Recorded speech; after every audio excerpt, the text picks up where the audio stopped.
تو یہودی سے کہا عمر کے پاس چلیں، وہ بھی اچھے فیصلے کرنے والے ہیں۔ دونوں مل کر جب عمر کے پاس آئے، جب مسلمان نے ساری بات عمر فاروق اعظم کو سنا ڈالا، اور سنایا بھی کیسے معلوم؟ لفظ و لفظ بولتا، کہتا کہ میں مسلمان ہوں، میں مسلمان ہوں۔ اب یہ زیادہ کہنے والے ہمارے یہاں بھی زیادہ موجود ہیں۔ ہاں، ریسرچ کر کے دیکھ لینا آپ، غوث پیر صاحب کیا بولے، دیکھو ان میں یہ طریقہ ملتا ہے۔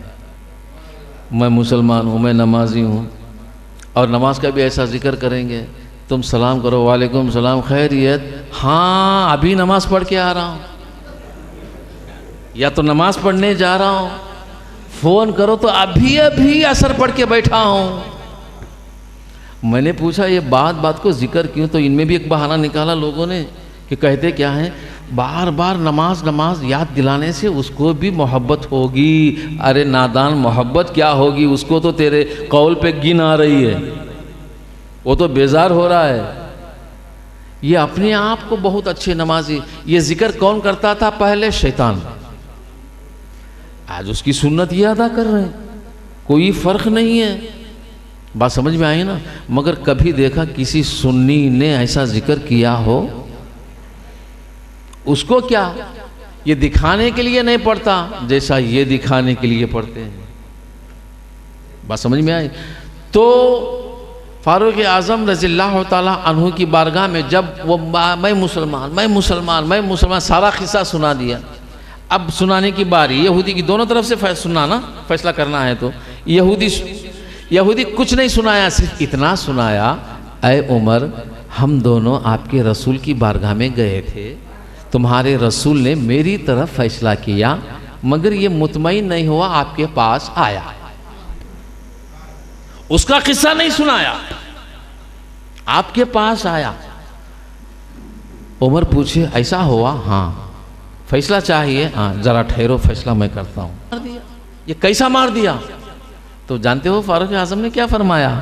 یا رسول اللہ اور اس کے رسول کے فیصلے کو جو نہیں مانتا، میری نظر میں وہ مسلمان ہے ہی نہیں۔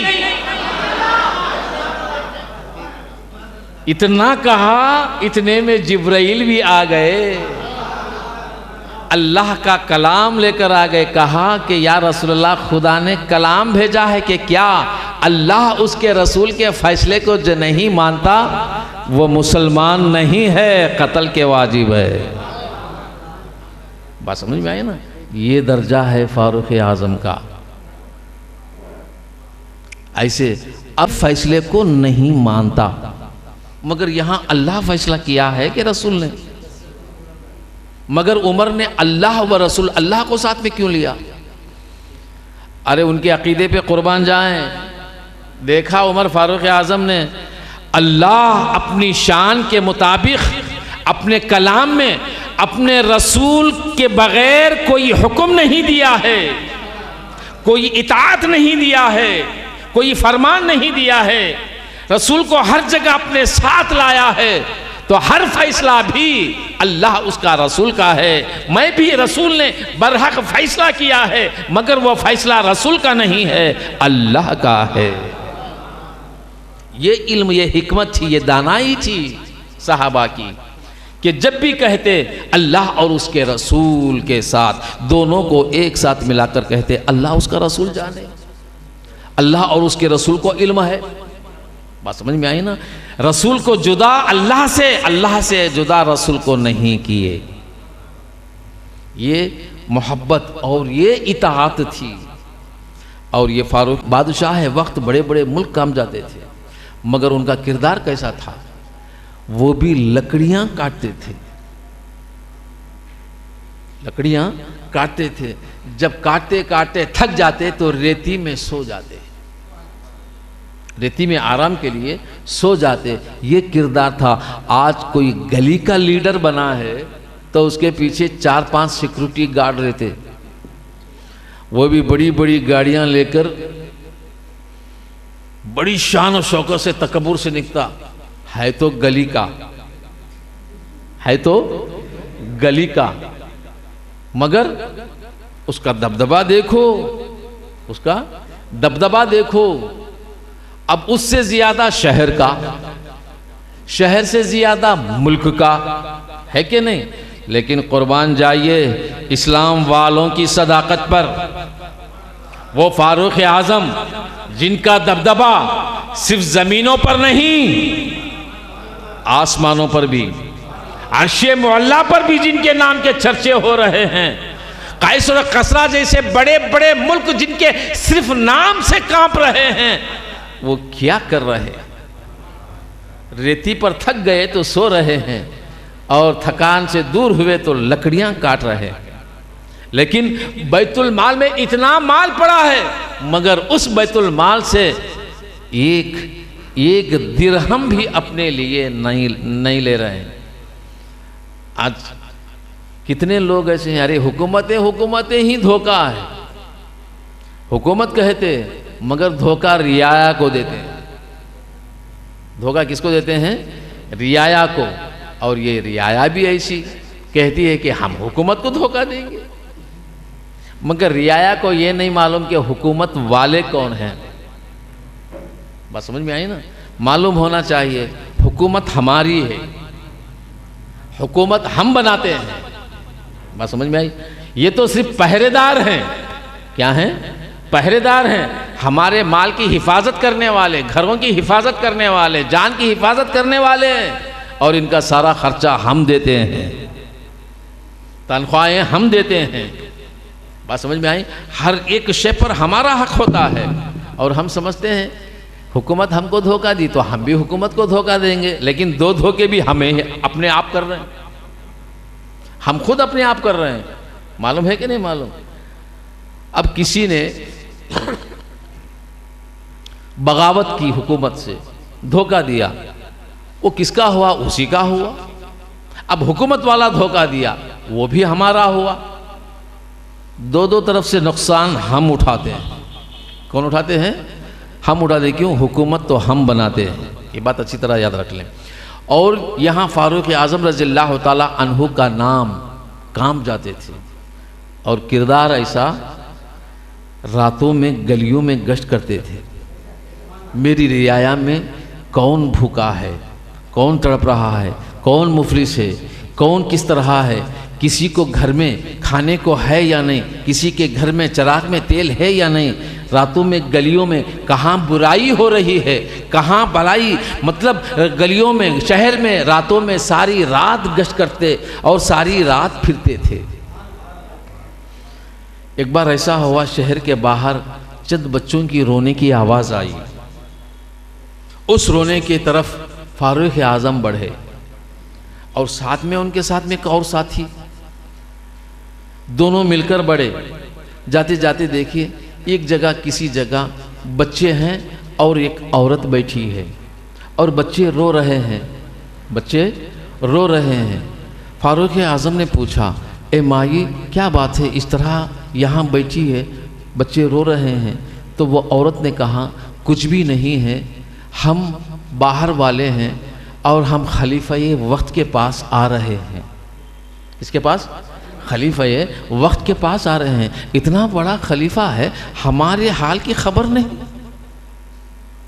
اس عورت کو معلوم نہیں کہ وہی خلیفہ وقت عمر آیا ہے، ہمارے حال کی خبر نہیں.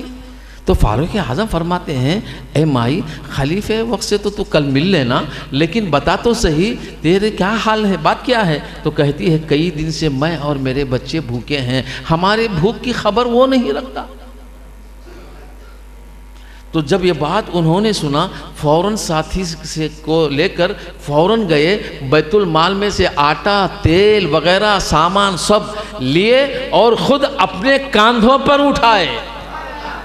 اور ساتھی نے کہا، اے فاروق اعظم آپ یہ بوجھ کیوں لے رہے ہیں، میں اٹھاؤں گا. تو فرماتے ہیں، ہاں تو وعدہ کر، آج بوجھ تو یہاں اٹھا رہا ہے، کیا کل قیامت میں بھی اٹھائے گا؟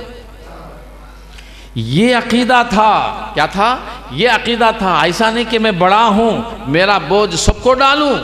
یہاں اگر بوجھ ڈالو گے، کہیں وہ لینے والا ناراض ہے تو بروز قیامت اس کا بوجھ تم کو اٹھانا پڑے گا. ہاں راضی ہے، خدمت ہے، یہ بات الگ ہے، مگر مجبور کر کے ظلم سے ڈالو گے تو اس کا بوجھ اٹھانا پڑے گا. بات سمجھ میں آئی نا؟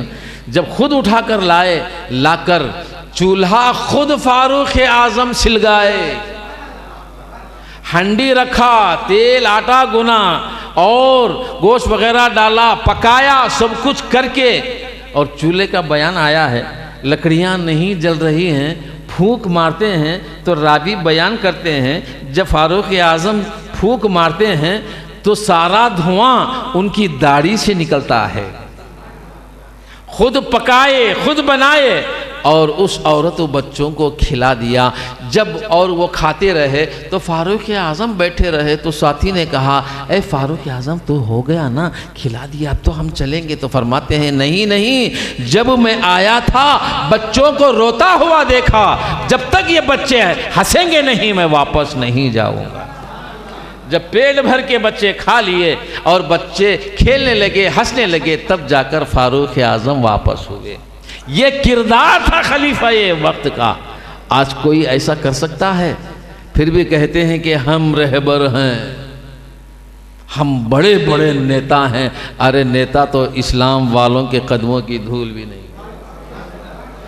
یہ اسلام یہ کردار سکھاتا ہے. یہ کردار کسی مذہب و ملت میں نہیں. یہ فاروق اعظم. تو ایسے کئی کردار ہیں فاروق اعظم رضی اللہ تعالی عنہ کے. اور جب ان کی ایک خاص تمنا تھی، ایک خاص دعا تھی کہ کیا، اے اللہ مجھے تیرے نبی کے شہر میں موت آئے. ہائے، تیرے نبی کے شہر میں. حالانکہ وہ مکی تھے. کیا تھے؟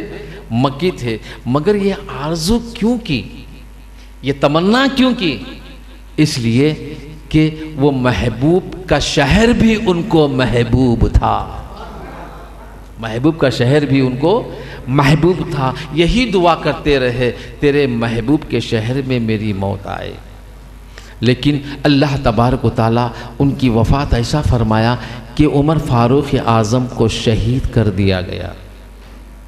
وہی مسجد میں وقت نماز فاروق اعظم رضی اللہ تعالیٰ عنہ کو شہید کر دیا گیا. اور اس سے پہلے ایک بات ہوئی کہ آپ نے صدیق اکبر رضی اللہ تعالیٰ عنہ کی دختر اختر ام المومنین بی بی عائشہ صدیقہ رضی اللہ تعالیٰ عنہ سے اجازت طلب کی کہ جاؤ اجازت لے کر آؤ. ابھی ان کو پتہ نہیں ہے کہ میری موت کل ہونے والی. اجازت لے کر آؤ. اگر میں مر جاؤں تو کیا میرے محبوب کی بارگاہ میں مجھے جگہ ملے گی؟ نہیں ملے گی. اجازت طلب کی. کس سے؟ ام المومنین سے. یاد رکھیے ام المومنین بی بی عائشہ صدیقہ رضی اللہ تعالی عنہا گھر میں ہیں.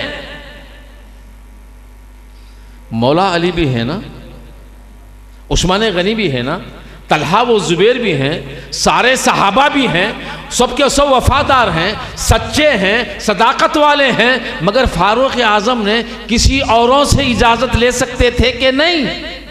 سارے صحابہ جمع کثیر ہیں. اے جمع کثیر، اے رسول کے وفاداروں، اگر میں وفات ہوں گا تو کیا میرے رسول کی بارگاہ میں میری تدفین کرو گے یا نہیں کرو گے؟ جماعت سے پوچھ سکتے تھے مگر کسی سے نہیں پوچھا. ام المومنین سے پوچھا. کس سے پوچھا؟ ام المومنین سے پوچھا. لیکن ام المومنین کا ادب، ام المومنین کی کہاوت، ام المومنین کی اجازت کتنی معتبر فاروق اعظم کے پاس تھی. اور دوسرا مسئلہ یہ کہ شوہر کے بعد شوہر کے ہر جائیداد کی حقدار بیوی ہوتی ہے. آج یہی قانون بنانا شوہر کے بعد لیگل ہیئر عورت کو بنایا جاتا ہے. وہاں اجازت تھی. کیا تھی؟ اجازت تھی. ہاں یہ بات اور ہے اگر وصیت ہو